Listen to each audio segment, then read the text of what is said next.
Okay. So my name is Jan-Paul Dubbelman. I'm a Dutch digital artist, and I mostly focus on natural shapes and everything being very relaxed and very smooth. And CHOPS helps a lot with that. But it's because I'm looking for a certain feeling when I'm working, and I found out when I was looking back at my portfolio, that feeling is this feeling. It's very calm, and I wanted to usually be in the background. I really like to work on large exhibitions where there's these flowers that are coloring the room, and you might look at them directly once or twice, but the most important thing is that it fills the room with a certain vibe, and this vibe that I'm going for is very calm. So professionally, I also work with different agencies. So these are different art pieces that I made for an agency in the Netherlands, and I still think it has this kind of calm, focused vibe to it. And so I really like rendering. We won't be touching on that too much today, but please reach out if you have questions about this. But today I'm going to talk about these very smooth movements. So on my Instagram, you will be able to see a lot of my experimentations. And I think this principle that will be familiar to everyone is this calmness. There's a lot of nature in there, but everything is just sort of breeze. And I use Houdini to fake life. So a lot of work here. And one thing that almost every project here has is a CHOPS filter. And because what you can do with CHOPS is to create a whole system that breathes, like it moves very naturally, but it's very fun to use. So we'll get into that. These are my most recent works these are being displayed here and there, but again, very calm, very relaxing. That's my style. You can also use it to be a bit more aggressive, but today we're mostly going to be smoothing things out and jiggling them, and just going to be having a lot of fun doing that. So the reason why I moved to Houdini was because I wanted to stop being destructive in my workflow. And what I mean by that is that I've made many animations that were really great, where in the beginning you have a storyboard and a script, and then you're making that, and then you finish the animation, and maybe you're working on it for a week or two, or maybe even a month, and then you finish and it's great, but then the next one you have to start all over. So you basically have to maybe not throw your old work in the trash, but you definitely have to start over. And Houdini allows us not to be destructive. We don't actually have to say from here to here, or we don't have to stick to a script, let's say. And that's the way I like to work. And so today, one very important thing, let me just dive into the first lesson, is this is a no keyframe zone. So we're not going to use any keyframes while we're working. And this allows us to just build these different nodes and these different tools that we never have to adjust a keyframe here and there or adjust this curve. Everything is going to be procedural and very, very easy to change and very easy to understand. My viewport looks like this. Yours might look a little bit different, and we're going to be making some adjustments because CHOPS does require a little bit of setup.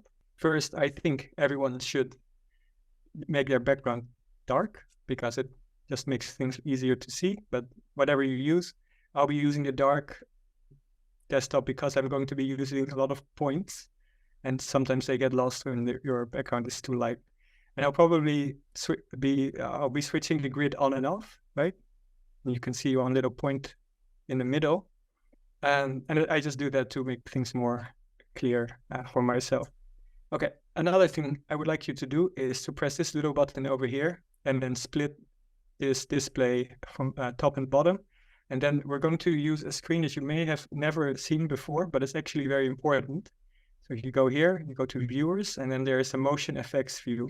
We'll come back to it later, but this is very important for CHOPS because it will visualize the movement of everything that we'll be doing. So it should look like this.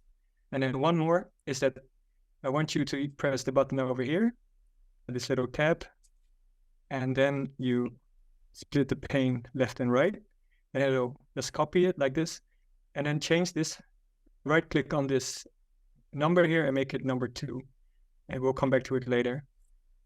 All right, everything else should stay the same. If you get lost at any point while you're doing these desktops, just press 1 in this project and you should jump back to this screen with other lessons. I don't like keyframes. And the reason for that is that a keyframe is not just a go from here to there. system is also the curvature in between. And it's a very manual process. When in Houdini, we're trying not to do too many manual things. It should just be a system that creates itself and not too much back and forth between the different tools that you're creating. So today I'll show you my most used micro expression. I'm just going to put the transform node down here. I'll put that 1 point in here. By the way, this is just an add node, and you just add 1 point at 0, right? Okay, so just a transform. I'm going to just remove the grid for a second to make it more clear. And so here you can change the translate. And so what you would usually do is to go to number 1, make a keyframe, right? Hold Option or Control, I think, on Windows, and then move somewhere else, change this to 1, and then again. So now you have 2 keyframes, and you can see it moves up. That's great. But now if you want to change it, you have to go hold Shift and then click on this, and then you have this new screen. And it's fine, but it's such a, you can maybe make it a little bit smooth. It's okay, but it feels too manual to me. So today we're not going to use any keyframes, and then you'll see why in a second. So let me just remove this again. Remove these channels. Okay, so everything is on 0 again. And here's this expression I was talking about, fit. So that means that you'll fit between different ranges. Open the parentheses, and then $F, so the frame number, and go from 1, because that's our first frame, to 75 or something like that. And then we'll fit that from 0 to 1 and close it again. And now it will be a very similar animation where the point just moved up 1. Still not very exciting. But the good thing about this is that you can very quickly change these numbers, and it'll be a very predictable result. So this is still a little bit boring, but that's where CHOPS come in. So the way CHOPS works is that you're creating basically a different window of all kinds of filters that look at the animation that you put in, and it filters that, or it does things to it. And I'm pretty sure in the future these screens will be updated, but right now we have to work like this. So first, just add a CHOP network, right? This is a very weird node because it doesn't have any inputs or outputs. This is just like the folder where all your filters live in. We'll jump into this a little bit later, but the other node we'll need is a channel sub. And the channel, what it does is that it can read things from the CHOP network. So just connect that, or actually let's make a null just in the between. This will be animation in, okay? This is our very exciting linear animation of the point moving up. Okay, and what we have to do now, so we have to jump in here, and if you double click, you'll go in here and there's nothing, and you can put stuff there, but if you start to use a playback here, it won't show up here. So what I would like you to do is to take this CHOPNet, drag it in this second screen that we created, and then open it there. So right now, still empty, but we have these 2 screens. So we dove in this one. And the first node we'll need is the geometry node, because we have to load in the animation. And what the geometry node is looking for is this sub, right? And you can just drag this node that we created earlier, can put it in here. And now it loaded it. This is very important. This method needs to be animated. So it has like an animation coming in. And then here in the channel, we have to also make it animated. So these 2 need to be animated, right? Okay, and then we'll make another null, which is the output. Okay, so CHOPS out. And then we'll select this channel here, and it will look for a CHOP, and we'll just move it over here. All right. So what happens is, if you select this and play, it'll disappear. And this is very annoying, and Houdini should definitely change it, but it's because it's trying to read this scene here. But actually we need to read this scene, or this part over here. So go back here, and now if you play, it'll just have our animation again. But you have to go here to this little pin, and we will link that to this one here, right? This is screen number 1. Go here, right click, and then link it to number 1. So now if we go here, we will still have our animation. Okay, so this motion view, if you drag this chop node in here, yeah, okay, sorry. If you don't see anything, press this plus here and just add everything. This is just the viewer. Again, a little bit confusing. I don't know why these buttons look like this, but press the plus and then you will see it'll bring in our curve. So if you press play, you will see it moves up, right, in this Y channel. And the motion effects view is just to see what your animation is doing. So up to now, still not super exciting, but here's where CHOPS gets interesting. The most important node here that I use all the time is just the filter node. So if you're in this channel, just press tab and add a node like usual. If you put this filter in here, something happened here. Not too much, but it'll filter it out here at the end. Maybe you could see it's a little bit subtle, so you can turn this up, this one. You can see this curve here starts to shift. You can see the original here and then the filtered version. And now our animation, hopefully you can see, will very smoothly stop. So in essence, this is what CHOPS is used for. You put in a lot of animation data and you can filter it in all kinds of ways. Okay, but let's make our animation a little bit more exciting by going to this transform and just make it go a little bit faster. So fit from 1 to 25. So now it'll go in 1 second. And what we'll do now is that we'll go to this geometry here and go to the channel. And when the default settings for CHOPS is that whatever you put in there, it's going to look at your timeline. So right now I have 400 frames and it's just going to do the full animation range. But you don't have to do that. You can just say, I only want to have a chunk of the animation. So you can use the start end. And we know that it was until 25. So let's go back in here and let's go to 25. Okay, so nothing changed, just stops.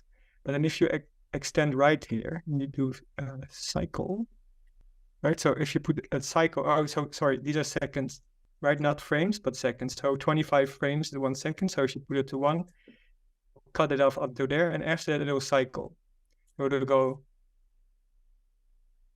boing, boing, boing. So already we create some kind of life, but let's try a different one, mirror. So it goes up and then it goes down, up and down. And then if you add the filter again, here at the end, so it goes up and down. The filter is a bit too large, but now you will see it goes up and down, and it goes a little bit smoother than before. Basically what it's doing is that so it's looking for a certain attribute, and here's the P attribute, and then it'll split that into the X, Y, and Z transform channel. So this is called Y, TX, TY, and TZ over here. Okay, so now it's bouncing up and down, but let's visualize that a bit better. So let's make a circle, and then I copy 2 points, right? So we want to copy this over here and in there. Okay, not exactly what we're looking for, and that's because the normals, so it's doesn't have any direction. It doesn't know where it needs to go. So what you do is you just add an orient along curves, and this is not the right orientation. But if you can change the direction it's going for, so it's -90 over here.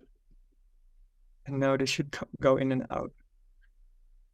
And just to make it easier to see, we'll do another copy to points. The points in there, and put a sphere in here. And now we have these spheres going up and down. So we start with a very simple linear animation, and it'll go up and down, breathe in and out. And this filter, there's different settings, right? So you can see maybe it'll be a bit different over here. And you can use this filter to change the whole atmosphere of the animation. Now it'll go up in and out a little bit smoother. And that's basically what CHOPS is. When we go on, we will see a lot more of these filters, but this is the basis of what a CHOPS filter does. A CHOPS network does. You put in some animation over here, and then you filter it with these other nodes, and then export it, and then read your data in here. right? So what's nice about this is that you have a visual idea about what's going on, and it's completely non-destructive. So if you change this, it'll just keep going. There's no simulation time, it's just a filter. And that makes it really fast. And you'll see later that you can throw in a lot of points, a lot of objects, and it'll just keep doing its thing, which is this non-destructive part.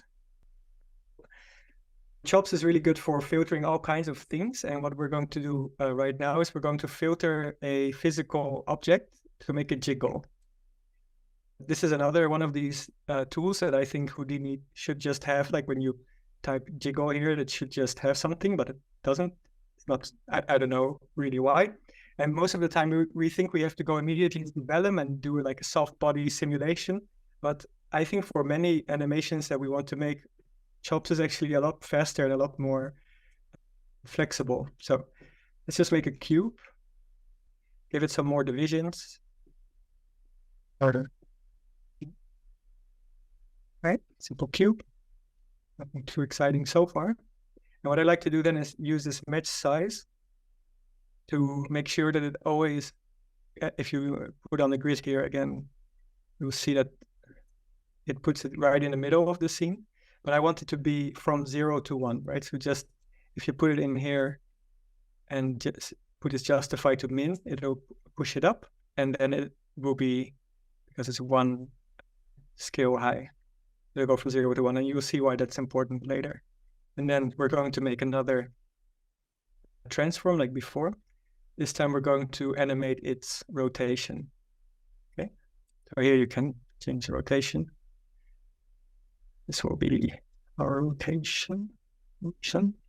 And again, we're going to do this fit $F, from 0 to 50, maybe. And then from 0 to 360. We wanted to make one turn in 50 frames. So we do that, right? So it goes and it just stops like that. Maybe a little bit more time, 3 seconds, okay? So it'll spin. Oh, I accidentally went from 0, but we actually go from 1. And that's important because otherwise CHOPS might freak out a little bit. So from 1 to 75, we make it spin 360. Okay, and now let me just again drag this chop onto to this screen over here, and then we can dive in. I already put some filters in here, but let's just do that together. Again, so it's the same like before, right? So we put the cube into this CHOPS null, and then inside we reference that here. So we just drag it in here. It's animated, and on this side as well, when the data gets read out, it's animated as well, and it's looking for this null inside. So just drag it in there, and it'll be there. Okay, so we have all of these channels here, and there may be a little bit too many, because what it's doing is that it's for every point that comes in, it creates this channel. Sometimes all the data is there. You can see a lot of stuff happening over here, but this gets way too overwhelming, and it actually takes a while to render as well. So what we'll do is just press this X and then remove everything, and then press plus again and just choose 1. Because we only actually really need to have 1 coming in, and then we can work on that, and it'll give us a sense about how fast everything is going. Just look at my notes if I'm forgetting something. Yeah, so that's fine. Okay. So another tool here is the jiggle, which is what we're looking for. And if you put it in here, you'll see that it'll start to jiggle a little bit. So you can just remove this visibility on this one, and just add it here. No, sorry, add it over there at the null. And there's this little jiggle going on. If we press play, in the end, it'll, okay, very subtle. Make it a little bit less stiff. And you can see though, oh, sorry, I have to highlight this one. So make sure that you're reading this CHOPS. Okay, let's do it again. Something's happening. Okay, maybe a little bit more stiff. And it's really nice because you can hear, if you press this one, by the way, sorry, I didn't mention that, you will see the timeline line. Again, not sure why this is not on by default, but do spin, extend even, in the end, bounce like that. So this jiggle here, you can do a lot of different things. You can make it smooth out faster with the dampening. If you turn it all the way off, it'll just keep jiggling forever. If you make it more stiff, it'll jiggle a lot less. Sometimes it's better, right? So this is actually more physical. A little bit of dampening, it'll actually lose all of its energy. And see, you can see what we're doing. Let me just make the timeline a little bit shorter so it loops faster. So we just put in some very simple animation, but already there's some life here. And there's no calculation, there's no simulation going on. It's just filtering animation. Okay, so that's fun, but let's make it a little bit more art directable. So the reason why I put this match size here is because I want to create an attribute to blend the top side and the bottom side of the cube. So what I'll do is add a new attribute. I just load, and we'll call that attribute mask. Let's just pause this for a second, press this button here, and you should be able to see your attribute doing something. Well, what we want is to have a pattern type, which is a line, and the line should go from 0 in the y-axis to 1, because we know that the cube is 1 unit tall right here, and we match from that's why we use this match size, so that we know that from 0 to 1 will be the right scale. Actually, if you go to this match size, you can also press the scale to fit, and then you're even more sure that it will be 1 unit tall. Okay, so we have this mask still rotating. Everything is great. It's very difficult to use attributes in CHOPS to drive the CHOPS. So we won't do that. We'll use a different system. And what we'll do is that we'll create a blend shapes. And in the first input, we'll put our CHOPS data. So now it's spinning again. So now it's jiggling. And in the second input, we will put our blend source. So now the original that is not jiggly is in the second input, right? And then here in the blend shapes, go to 1. It won't jiggle. You just stop. So you can go in between these two. But we use this mask here for a reason. Because here, if you go to blend masking and you set scale from attribute, and it'll use this mask. Let me just turn off the visualization of the attribute here. Sorry, this one. And now, okay, let's put the jiggle up and down more. See that it's not completely, you can see that there's something going on. Not super pronounced yet, but what you can do is do an attribute remap, put in the mask, mask, and then you can use this curve here to, let me visualize that again. Right, visualize the mask again. It'll go from 0 to 1, and then you can here say like, I only want the top half to have this mask attribute. What you get then? Oh. Right, so now the bottom is like jiggling. Right? Let's change it around so only the top side is jiggly. This is how you can create a pretty good art directable jiggle deformer. And this is like completely procedural, that you won't break anything. It'll just keep going. There's again no simulation going on. And if you add more divisions, it'll just, here it'll add a lot more. So you can actually see it gets slower, and it's not because of CHOPS freaking out, but because it has to render all of these points that come in. All of these curves. Okay, so just to prove that this will work on more things. Right, so it's in Jiggling. One is you can just put a pig head in there, and just put it in this match size, and it'll put it in it'll go from 0 to 1 again, because we added this scale to fit, otherwise it'll be different, but add this scale, and then it shouldn't be this slow.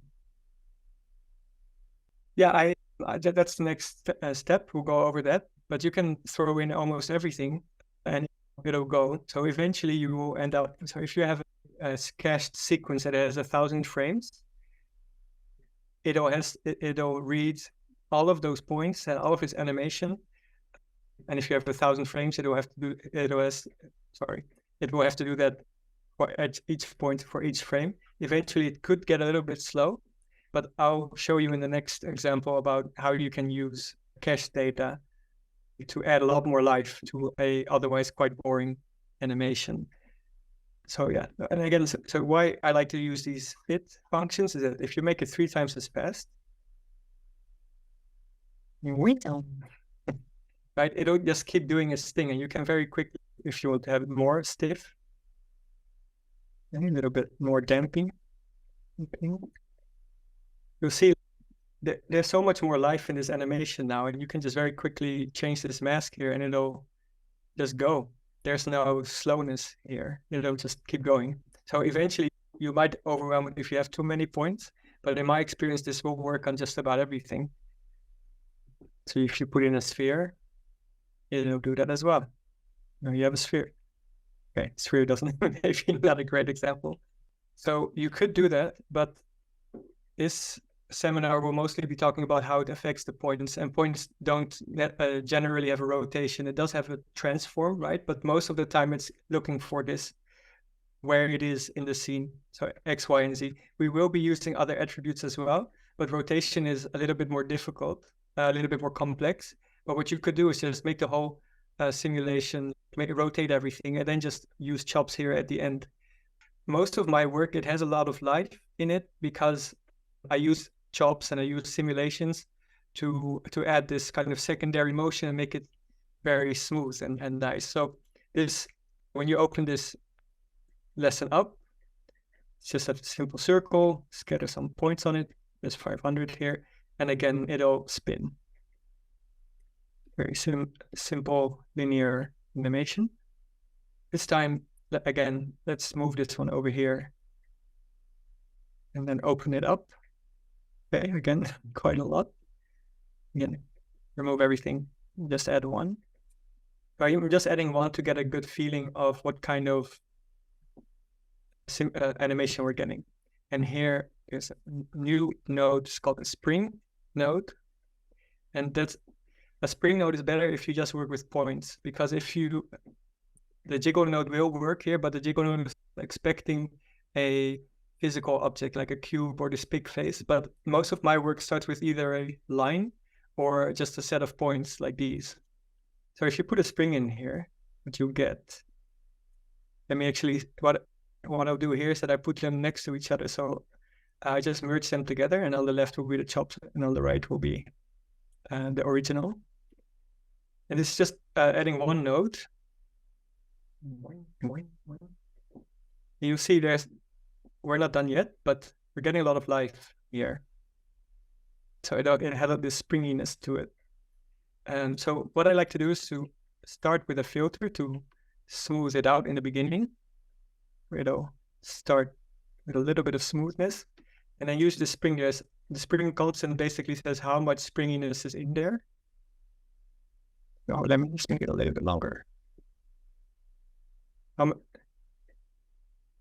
Yeah, I think this is very important if you are any form of creative. You have to make a lot of sounds while you're working, otherwise, you won't be able to get to that vibe that I was telling you about before.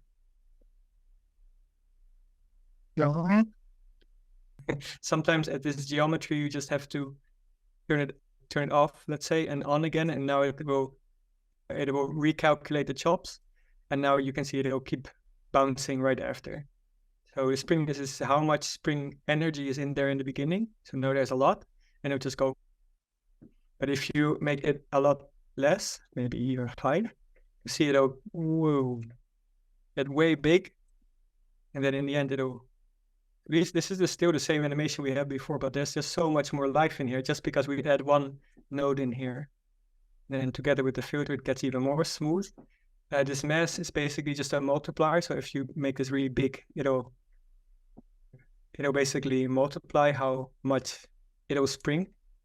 But if you make it very small, 0.1, you'll see that the spring is much less. It's almost invisible here.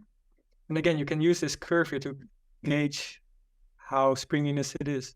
And again, no simulation or anything, it'll just go. This is, and so right now what we did is, again, from a very simple animation, we have this organic, lifelike vibe going on. And you can change how many points there are. So now there's 500, but if you do 100, it will just go. There's no recalculation, there's no issues, right? It just goes.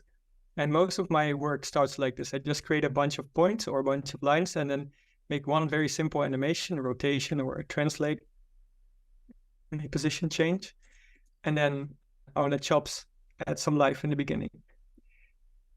All right, then what we'll do is to take that animation, that filtered animation, go back and forth, right? I like this bounciness of it. And then we'll use that in a Vellum simulation of hair. But I already set this up. It's basically, we need to have some lines, excuse me. So copy the points, right? Take these points, put them in the second input. And let's just add a line over here, right? A bunch of lines, could be hair.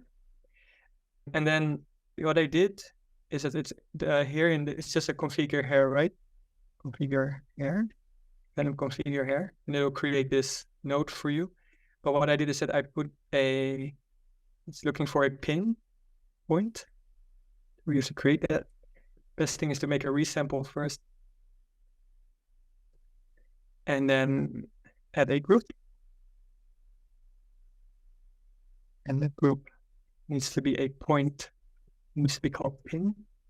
And we just pin the first point, which is point number 0. So if you see here, the first point will be pinned now. If you highlight this, you will see that it has these blue circles, and that means it found a pin.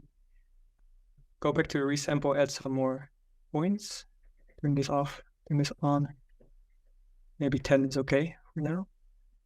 And then there's this pin constraint, and what it basically is doing is that it's trying to match the animation of the lines.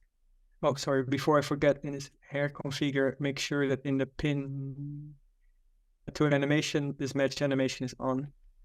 Okay, and this one is trying to match the animation a bit more. And we'll see what that looks like. So now in the Vellum simulation, it should go quite fast, hopefully, for everyone. I think, okay, sorry, we'll come back to this, but let's turn this one off for now. So you get this super nice, hairy animation. This looks like one of the works I showed earlier. Yeah, already quite nice. And this is basically how most of my work happens. I just put in a lot of points and then I copy some other geometry on it and then simulate this. And you can see the simulate's actually really fast. And we still have the springiness at the end here. Probably good to look at it here at the end. Springiness from the points, it'll propagate throughout your whole project. And now the springiness will be here, which just gives a little bit of extra life to these hairs. Okay, so that's nice, but we can then put that whole simulation into another chop.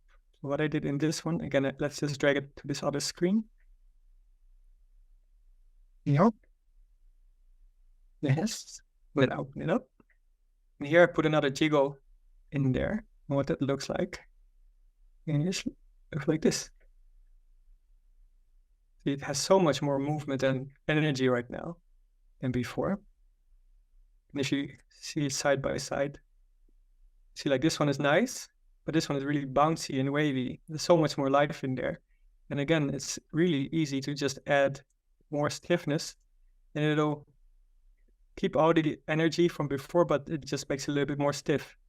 Maybe it should be maybe it should lose its energy a bit faster. This is quite a nice natural animation. So we start off with very simple tools that we can then go back up and add some wind or whatever. But then we can always add some extra animation with chops. Okay. And then another little tip is that if you use this point velocity and ask it to calculate the speed. It'll create a speed attribute that you can then put together, create a color node, make this one, and in the color, put ramp from attribute. And let's look at the speed. And go. It's black. And then when you go, it uses the speed to color the points. You can see that there's just a little bit more jiggling going on over there, a little bit more detail, right? You can, of course, just recolor this how you want. This is maybe nice. But this is already quite a complex animation going on over here. But all we did is rotate it, jiggle it, add some hair, and then smooth it out or jiggle it some more with chops. And if you put that into a sweep, you will see, looks pretty cool. Yeah. So that's basically how I create all my work, where I just want Houdini to help me. I have this idea, I want things to spin, I want things to turn around each other. And then I use CHOPS a lot to let Houdini help me get to a result that I like. One thing you have to keep in mind is that this doesn't care about collisions at all. So it might be that once we look in here, we might see some collisions, but with ribbons, usually it's not so bad. Right? I like it already. Maybe this will be my new post. So I hope this demonstrates how easy it is to use CHOPS to just add a little bit more life to your simulation. You can make it, and even you reuse this whole setup, change the stiffness, and you will just get a completely different vibe in your work. Much more life over here. So that's how you can use CHOPS to add life to an otherwise very boring, simple animation. And it's so easy to change this. If you change the radius, oh wait, now it has to recalculate the whole Vellum cache. Right, so the completely different shape. It'll go, and it'll bounce. Right? So just to say that this is very easy to switch around. So for me, Sunday is always flower day, where I just try to make all kinds of different simulations. Okay. This is the one flower that folds itself up and then unfolds itself. I like to cache out a lot of frames. I just think it's nice when everything moves very slowly, because I can then use CHOPS to change it and make it more exciting. And so first what we'll do is to retime this whole simulation. I already set that up for you for this simulation, but basically it goes from frame 125 to 550. That's how long it actually is, and outputs that to frame 25 to 100. And what that looks like is that it's like this. Flower opens up, and a lot of these hairs, I call them hairs, they actually have a beautiful name. They're called stamen, STA. Anyway, I like to call them hairs because I think that's what they look like, and that's what the simulation is like. A simulation like this, it takes maybe 20 minutes to solve, all the little layers going over each other, and it looks fine. But when you speed it up like that, you lose so much subtle movement, and in the end, it will feel like quite a linear animation, the way that these petals end. It's not bad, but it's not great. And especially these hairs, so I made a lot of them. There's a reason for that. In the end, we won't use that many, but it looks okay, but it's not great. And I know from this file that there's even an issue going on when they open up, right? So there's like a weird line here. It doesn't really quite work properly. And in my experience, there's probably people who are super good at these simulations, and then you will never have any problems. But I've been doing a lot of flower simulation, and there's always something going wrong. And in the beginning, I would go back and forth every time until the simulation is great. But now using CHOPS, you can make it so even a simulation that is not super perfect, you can add so much more life to it. So let's do that together. So here, first use a split to split the petals and the hair. So first we'll work on the petals. Petals go into this cache, into this null. Make sure this is animated. Again, drag it over here. open it up. Didn't put anything here yet. A lot of, so again, let's do the same like before, and then just add one. Okay. Not that one. So all of these points have their own curve. And now the pedals, they just are doing their thing, but they stop. And I don't want that. I want to keep adding here. So you should be able to, this should be part of the project files that we share. There's a cache in there, which is this flower opening up. So let's filter it out first. Add a filter in the CHOPS. You can see it already gets a little bit smoother. It's great. Well, this one. Okay, and what does that look like? Make sure that this one is plain. Okay. Okay. Let me just do what I did before. Put the before and after together. This is one. Add a merge. Together. Slide this one over a bit. This one is the original. This one is the chopped one. Okay, not too much yet. That's because we didn't add our spring. Spring in there. But once we do that, we should get some springiness. Okay, there's some jiggling going on, but we're not quite there yet. Make the mesh a lot larger. Now I could see some jiggling. Narrow these settings a bit more. You see the jiggling? Put it up.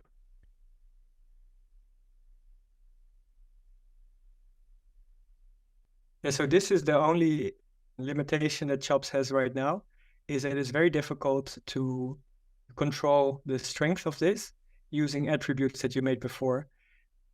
And the only thing that I could do is, for instance, make this blend shape that I saw before when you want to blend between two different shapes. But when it comes to these petals, what you will probably have to do is to split more petals over here and say, I want these to go to this one chop, and then choose the petals you want to jiggle a little bit more or less. And sometimes the blend shape actually works better than you think, but there's, as far as I know, no way to just say, oh, multiply by this attribute. And I think the reason for that is that it gets all the points in and it calculates per point, and somehow it cannot read an attribute. As far as I know, there's this, the first thing I did when I went to CHOPS is add attribute, but actually it just, you can use a chop as an attribute, which is not very useful for what we're doing. So now, the CHOPS does have some limitations, but generally you should use this as a filter for an animation that you like in theory, and just add some more life in the end. I hope that makes sense. So yeah, there are some limitations that you need to be aware of. Yeah, we'll use a for loop a little bit later because that does work, but you have to understand that if you have a lot of points, it'll have to reload those caches every time, and eventually it does get slower. So there's always an interesting question about, do you want to recache everything, or do you want to just add some smoothness in the end? And CHOPS is not going to replace all of your animation work, but it is going to add something in the end. Yeah, so CHOPS doesn't care at all about your intersection. That is your own responsibility. And you just have to make sure that you make this distinction. I think that's where it was going wrong. You have to make sure that you just have to eyeball it. So when it's like many different ribbons, like I showed before, moving very quickly, you won't see the intersection. But with a flower, you have to be a bit more careful. It can very quickly go crazy. Okay, so we're in this CHOPS. I'm just going to skip over the motion effects view for now. We'll come back to it later. I don't know. I think that was the reason why it was slow, but we'll come back to that a little bit later. So again, we have our CHOPS, a CHOP network over here, and then the channel, this channel node to load in the data. And right now it's not doing anything, but if you use the filter, it'll filter it out, make it a bit smoother. Make sure that in the geometry it has the right null coming in. This.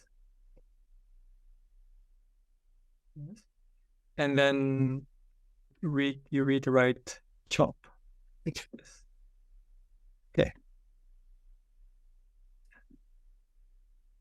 Okay. Let's see. Should be when I change this effect. Now I saw something jump. It'll be a bit smoother. All right, so there's this jitteriness here. You can see like it completely ignores the collision. A little bit less of an effect. So what we'll do here, so we filtered out the motion just a little bit in the end, a little bit smoother. And then we can again add this jiggle, or maybe actually spring. Maybe that works better. I saw something jump. So in default, it'll be like this. It starts to jiggle a little bit. So the one on the right is the normal one, and the one on the left might not be perfect, but there's some life going on. And so this is all animation that is generated after the cache, right? There's no more frames where it can get information. It just says, okay, so the channel was going like this, the curve was going like that. Let's just keep using that energy to add motion. Maybe add a little bit more mass so it will jiggle more. So you can see that it really starts to intersect, so you have to be careful. Don't do it too much. Maybe a little bit less mass.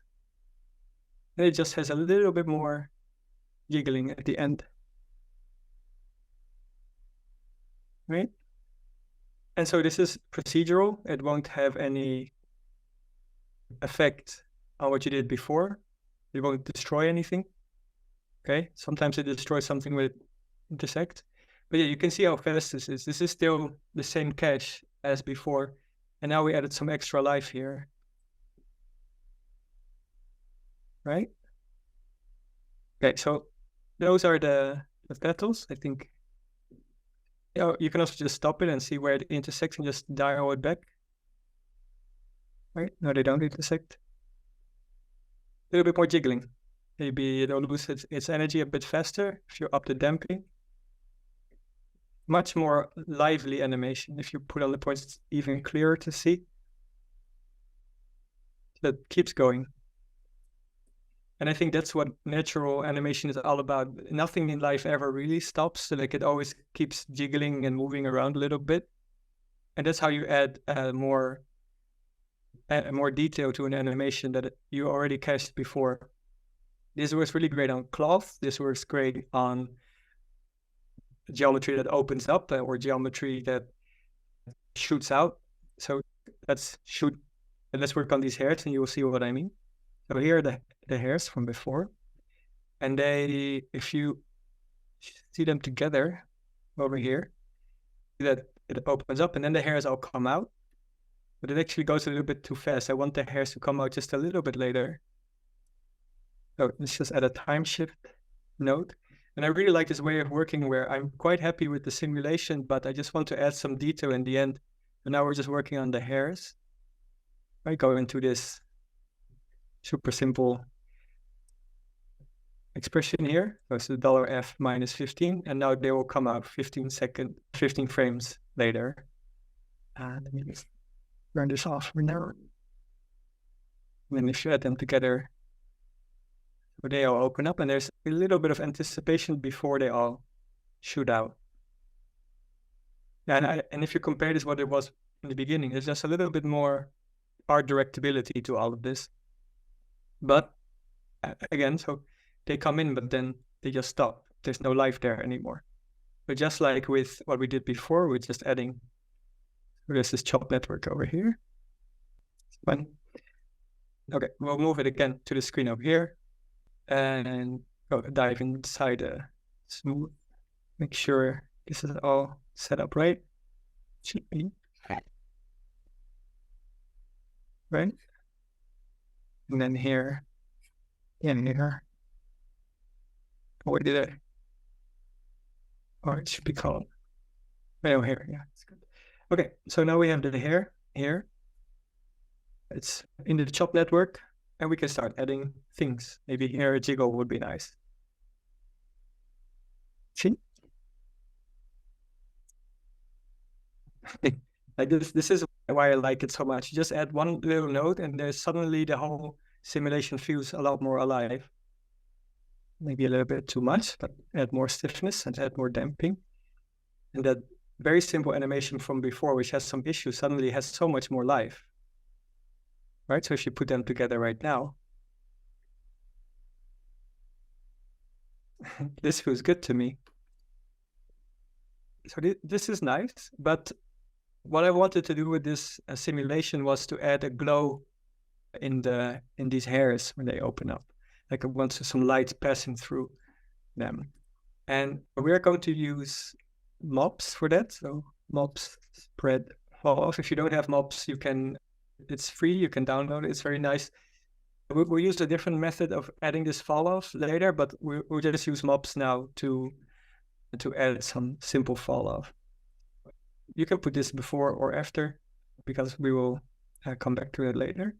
But so yeah, just add mobs. And we will start from a group, which is the hair root. It's previewed Falloff, so now it's blue, which means there's no attribute in there. And when you go to this animate tab, you can use the spread. And oh wait, sorry, it's not the group. It should go here in the start points, right?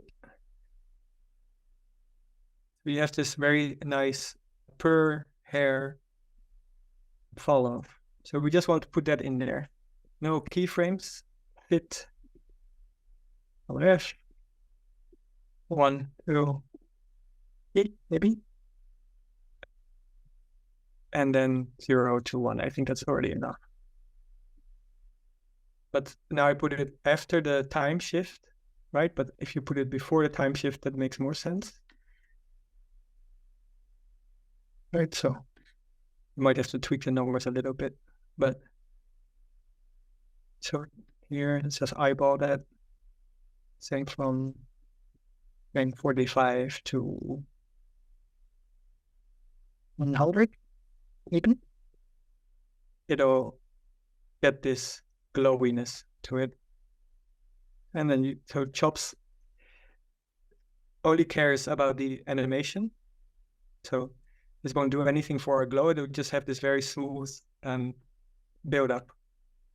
Well, what you can do with this CHOPS spread node, over here you can add this weight to it, which works. This always have to look. Maybe we should, yeah, about a cost attribute, but I like to call it weight. And what I did is I create a new float attribute called weight, and I want to use that on the primitives. If I highlight this one, and then I check the preview, I will call it weight. And now they all have the same. And then do random, and then each little hair will have its own weight to it. Let's do 1 to 1. And now when you go in here,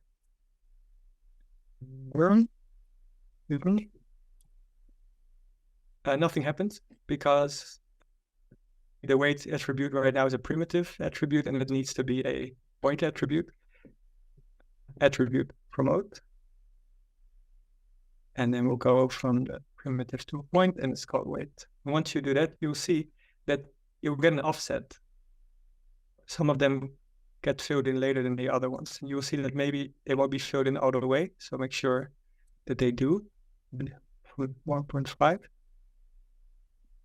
Okay. Now we're getting somewhere. Looks quite nice. And of course, you can just change these min and max values on the randomness, and you'll get more or less offset. Okay, so that's nice. But what we want to do is to not work on the position here, but we want to work on the attribute. And we had a question before, can you use other attributes like rotation? And you can. but you have to set it up a bit better. Okay, so first I did a resample here to give a lot more points. If I look at the points, see, they're quite dense. And we'll need that because the attribute needs to have a very smooth propagation, right? Okay, let me go in here. So the hairs are smoothed out and they have this glow. They all have this attribute. I chose to call it a glow. So by default, it's called mobs Falloff, but let's just call it glow. And then when we're here, turn this on. This is important. Usually when you just make a channel node, it'll look for this position attribute, right? We talked about it in the beginning. But if you change this to glow, so now it's looking for glow and it's going to use the attribute glow as well. And here in the, again, make sure it's animated. Let me just drag this over here again. Yeah. And then go in here in the geometry as well. So it make sure it's the right node going in. And it'll, let's search for this attribute called, I already put it here, but anyway, we're searching for the attribute glow here as well. So again, Jiggling is expecting a physical object, but because we're using an attribute, it's looking for a translation attribute. And I think it might say that, yeah, this input must have T, X, T, Y, and TZ channels, but we don't want to use that. We want to use the glow channels. So if we go in here and remove this jiggle, that won't work, but the spring will work because that is just looking for any attribute that comes in. So now, because I made a new one, make sure again, glow. Now, and it should be animated. Now it should work. Okay, so now this attribute here, it is actually jiggling. You just won't be able to see it like this. So what we need is a color node within here, and I'm from attribute, and that attribute should be glow. Okay, they open up, and then let's just go from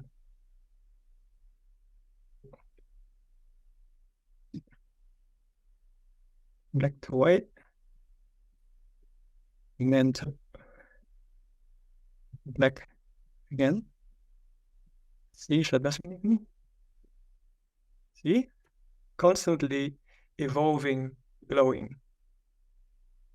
I just want to remind you is that this is still procedural. We're still just using the same as before, right? The same cache, but we're adding so much more extra life to it after the fact.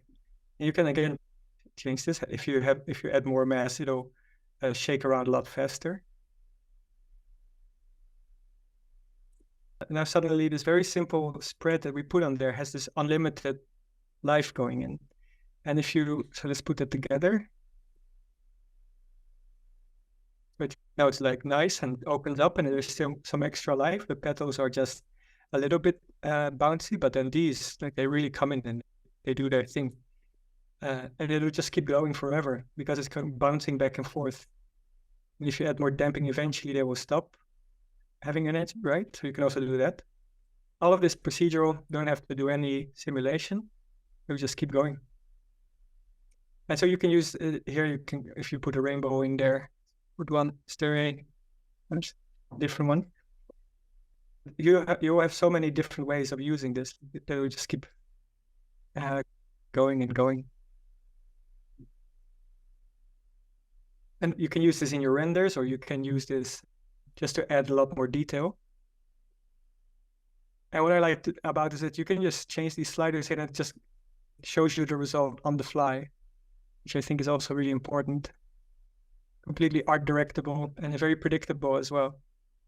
And this will work on this cache, but it will work on many different things. A lot of energy there. And then one more thing, so I have a lot of hairs coming in and it's probably too many. But the reason why I did that is because I knew I was going to split up these flowers into different variants. And so I knew I would have to delete a lot of these hairs. And the best way to do that is just to make a group And the group will be called blast in some primitives. Disable the base group, enable the random chance. And I want to only keep about maybe 15% and blast that. Blast. Now we only have a few left. And now it's starting to look like an Instagram post or a very professional piece of work for a client.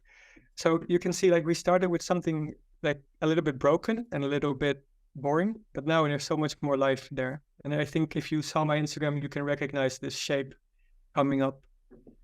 Yeah, so you can use attributes as well. They won't all work super well, but most of the time you will at least be able to get some secondary motion in there. Now you can use these attributes for other things as well. For instance, if I wanted to copy some points on these curves here, make it easy with sphere on there. Okay, not exactly what I was looking for. So these spheres all get the color as well. But then you can attribute remap the glow that was still in there and glow p-scale. That they a little bit smaller. See, like it goes. Yeah, and so it's a really nice way to add a lot of detail to your work without having to recache. And like usually it's best if you go in and out with these. See, a lot of life, free animation detail. And again, very procedural. There's no, you don't have to recache anything. I know I keep repeating it, but that's the worst thing about making all my beautiful flowers, is that I have to cache a lot, and that's where you lose some control as an artist. But in this way, you can just not have that problem. You can always add more chops. So we could split like these hairs that we split, that we blasted over here, over there, right? So we could split them up over here and have many different versions, and then use chops to do that differently every time. I can imagine that also works with a for each loop. It should work as well. So chops only cares about the kind of information it gets in, and then it does all kinds of functions on it. And it's not really, you cannot, as far as I know, it's not that easy to just use an attribute to vary or to mask certain things. So you really want to prepare your animation to go into chops. And caching is a very good, if you have a lot of points in caching, works really well. Because if you put a simulation in chops, it'll do the whole simulation from your whole timeline before it starts to be able to do its thing, because it needs to have that whole timeline. So if you work with a lot of simulations, you should cache them first before you put them in chops, if they are heavy. But I think a flower like this, we might be able to, no, actually the simulation took quite a long time. But yeah, so using caches, again, it's a super simple animation coming in. Like, this is where we this is where we started. Like, not bad, not great. Let's do that thing I did before, like the before and after. And then here, because so now the last one is, I had this phase in my career when I really liked curls, and that phase started when I was 10, and it is still there. So I'm just going to share the super powerful, but again, I feel that there should be a curl deformer like in Houdini, but there's not one. There's a bend one that we do that. But since the new KineFX tools, there's this rig attribute wrangle node, and it uses the local transform of a curve, and I will go over what that means a little bit later, to basically add bones to a curve and then use those bones to deform the curve. So the way it works is that, and again, if you have the master file, you will be able to just use this. So I think let's put it here. Curl. Yeah, so I just save it as a tool, right? Curl curve, and then I can just do that because I'm going to forget pre-rotate and I'm going to forget for add local transform. Okay, so let's start with the line again. So put in a line. And so far nothing will happen. Give it some, it will give it some points a bit later. Give it a resample. Okay. And give it more points. Right. What points? Okay, we have our beautiful curve. And then, so what it's looking for is this attribute called mask, and it's looking for an attribute called local transform. And there's some different ways of making that, but the most, for me, straightforward way is to, again, use this orient along curve. So what this does is that it creates some different attributes that basically show the orientation of your curve. So right now you saw that this little spike, right? And up there. And that means now it has a normal direction. Might not be the right one, but we'll get over it. We will get back to that. So what you need to do then is, in here you have this 3x transform. And if you turn that on, now the curl deformer will know that it has, okay, it has a transform, and it will, but it's still missing this mask. So put attribute create. Then here, and we'll use mask. And how? When, oh, sorry. Another attribute create attribute adjust float. It's a float attribute with points. Okay. And we will call it mask. We give it something you can see. Growth. So what it's doing is that it's like, you can actually see the bones if you go to rig here. Right. You can see it, every point has a little bone on it now, and it will rotate based on the mask. So if you put more, it'll rotate a bit more. So that's how this works. It just adds a rotation to each bone. And that's nice, but we are going to, I'm just going to delete this because I don't want to see that preview every time. If you delete that viewer state, it'll be gone. But I want to use this mask to curl it in a predictable way. And the best way to do that is to use this curve view again, right? So curve view, you can calculate that here in the resample node. And then if you press that, it'll have a new attribute that goes from 0 to 1. Yeah, so it'll be 0 here and it will be 1 there. So if, for instance, if I change this now, so if I don't want to use mask, but I want to use curve view, it has this nice curl, because here it won't add any rotation, but when it gets to 1, it actually rotates a lot, right? So that's nice, but let's go back to using this mask, because we can use the curve view to mask where we want our mask to be. And instead of using this attribute adjust float, I'm just going to remove that. I'm going to use a mask from geometry. Yeah. So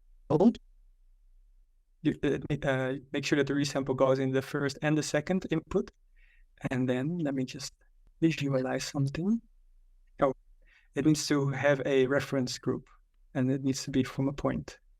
So just use a point 0, because I know it is the first point. And then if you, I think I'm not, oh yeah, okay. So now the rate, it'll go from the first point, right, point 0, and once you scale this up, it'll go all over the curve. And again, bit $F 1 to 50 maybe, and then 0 to 1. So now have this Falloff, very similar to the spread Falloff we did. This one is just a little bit faster, and you don't need to worry about too many things, but this will work. We will have a mask right now. If I put it in here, it'll do something cute, but maybe not what we're looking for.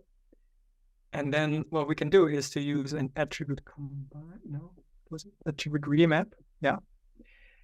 a wand. Okay, so we want to use a mask, remap the mask, and then, oh, no, sorry, this is wrong. Attribute adjust float again.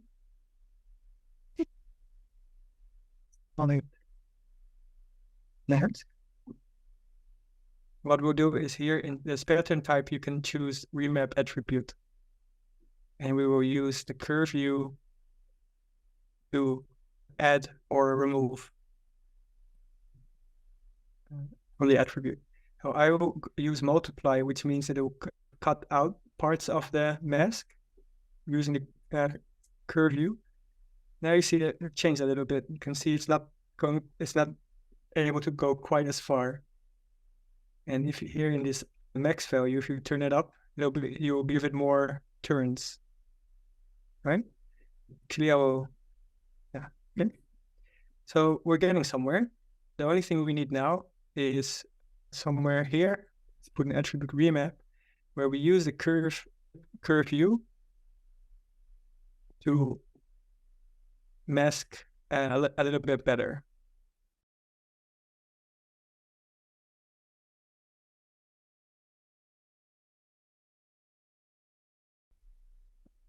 Oh, actually, so you can see that right now it starts to curl in, but what I want is to curl it the other way around. But what you'll end up with eventually is to have this curl that opens up like this.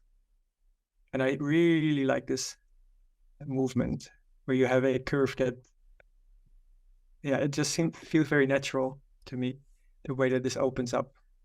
Okay, I'm going to delete this side to move on a little bit faster. So now we have our curl that opens up like this. Again, only actually one attribute is animated here and is animated with this expression, which happens over here, right? Simple. Then again, we'll put it in the chops.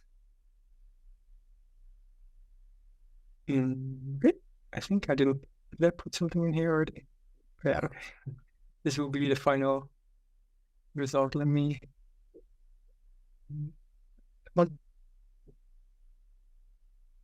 Okay. We have our line coming in.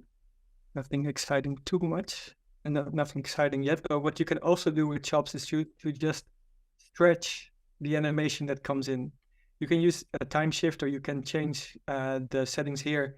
But maybe you think the animation is linearly like this is fine, but you just want it to last longer. And the way to do that is to add this stretch in here, right? And just make it longer. So now you have the same animation, it just plays back very slowly. And so again, a very flexible way to change your animation. You can make it go faster. And just like that. And I think this is, to me at least, it feels a lot more intuitive, where I want it to last 3 times as long. Instead of having to deal with frame numbers, this is just make it stretch it 3 times. Okay, now another one that is fun is the envelop filter. What it does is that, let me just make it a little bit faster. What it does is that it's trying to stagger the attribute. And in the beginning, now if you just put it in there, it'll usually create a kind of weird result. It's not what we're looking for. But if you turn this exponential decay into the local maximum window, it'll do this. So you take in your animation, it'll stagger it. It'll collect, could be like a time lapse, or it could be a plant's natural, what do you call it? Like a jiggle while it's growing. The plants never have one smooth movement. It always has a little bit of extra movement in there. And using this envelop filter, you can simulate that. Right? I honestly like these kind of imperfections it's doing here. It's not as smooth as before, but I like it. A lot of fun. And then if you add a jiggle in here, so I'm just, okay, I guess jiggle works here. Let's just use the spring again. If you put a spring in here. Take that animation, but it'll move it around. And give it a much less mass. Now you get a very interesting animation that I think otherwise with keyframes you would not be able to do that. Right? You can just play with these settings and create something that you like. So now it's like almost a guitar string feeling, like dun, dun, dun. Again, sound effects very important. Yeah, so you can see just with a few filters, this very smooth animation now has a different feel to it. I really enjoy that type of randomness almost. Okay, that's nice. We have this jiggly curve, but what should we do with it? Well, let me just find something. Okay, I like that. It's good. So what we can do then is use this for each loop to offset the time. And I built this for you, and I think, again, you should save this too because it's just very powerful. So the animation comes in here. It has this expression where it's looking at how many objects come in, and then it'll offset the time a little bit. And so this number here is how we're multiplying how much the offset is. And what it looks like right now is nothing because we didn't put any points in. So let's just make I don't know, maybe a disk or a circle. And I'll make it lay on the floor like that and scatter some points. Give it a bit more divisions. Scatter some points. Maybe not quite that many. And I like to use this relax iterations to space them out more evenly. And I put them in here. And put them in here. Now we have a little forest of wacky growing curls. And again, you can just go back into your spring and then change some settings, maybe a little bit more springiness, or maybe a little bit fewer steps. And it's just such a fun way to work because there's so much life in these curls now that was not there before. And you can add, and I really enjoy it. This is on the fly thing. Distribute, adjust, flow. Okay, so it's P scale here. Here, create a new attribute, the P scale, and just give it a random. And now we have all kind of plants with all different scales. There. Yeah, it's a little cute forest growing together. And it'll work with 15, but it will also work with 25, and it will also work with 50. Eventually it'll get a little bit slower, but right now there's so much life in this little forest that was not there before. And because they are all offset from each other, it feels like they're doing they have their own growth cycle. And then you can go here in the time shift, give a little bit less offset, and they will grow together. Maybe in the end, filter it. Which? So now they all grow smoothly again. Let's turn down the effect. There will be a little bit more springiness, but a little bit more smoothness there as well. And all you need to do then is add a sweep. Make sure it's on the round tube. Oh, this is an important thing as well. So when we created this curl here, we created this attribute, I don't know, so it's very small for me, but it says transform, right? And it uses that to rotate everything, but this rotation actually gets passed down through the whole chain, and the sweep node uses that attribute as well. And that usually messes up the sweep in the end. So what we will do is just delete that attribute. So here, delete the transform attribute, and now it will have a better numbness curve. Maybe a neural orient along curve like we did before. Now it'll make a little bit more sense. It suddenly has a lot of life that it didn't have before. And now we get to now it gets more fun. Like we can just pull shape over it like this. Yeah, we got a little forest growing up together. And smooth it out. The vision. Yeah. Put it on Instagram. Just again to show like it's such a flexible and procedural way. We could just go back all the way up here. I don't know, maybe make it. Now what should we do? And maybe give it more points because it'll change. But if you add more points, it'll curl more. You have to be careful that you don't curl too much. But yeah, anyway, so this process is very, you can use it for all kinds of different ways. And right now, because we have all of these points, why don't we scatter it on a sphere? And then we have to, so usually when you use the scatter, it won't add any other attributes, but what you can do is use the scatter and align, which is actually a better one. Scatter and align. But actually, it's nice if you use this number of points. It's a lot of points. Maybe a little bit more like 25. And you have a little ball of cute monsters. Yeah, and so again, there's no simulation here at all, but it does feel very natural. And yeah, and if you don't like this staggering thing, just turn off the envelope and it'll do its thing. And if you want to make it go 6 times as fast, also go.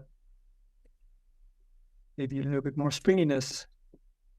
Right, so I just want you to recognize this CHOP network as something very valuable that you could put in almost all of your projects. There's almost in every scenario, this helps a lot. Maybe you don't like the wacky plans, so that's fine. Just change it here a bit. A little more of a maybe mushroomy shape. And this is why I actually use Houdini, because I like it when it actually listens to me. Where I don't need to wait for a whole simulation to finish just before adding some colors or some materials, because all of these work really well. Like right now, if you had some nice materials, they would just work. Jiggle like that. Yeah, I hope you all enjoyed it. I hope it's all clear. So CHOPS is a little bit hard to get your head around in the beginning. You could see I was stumbling here and there, but it is just a very different way of working. But once you set it up, I think you will be able to use it everywhere. It's just so easy to just save these two, turn it into a tool, and this will be your curl jiggler or your curl smoother. And and you can just use it just like a simple filter in all your projects, and I use it everywhere. So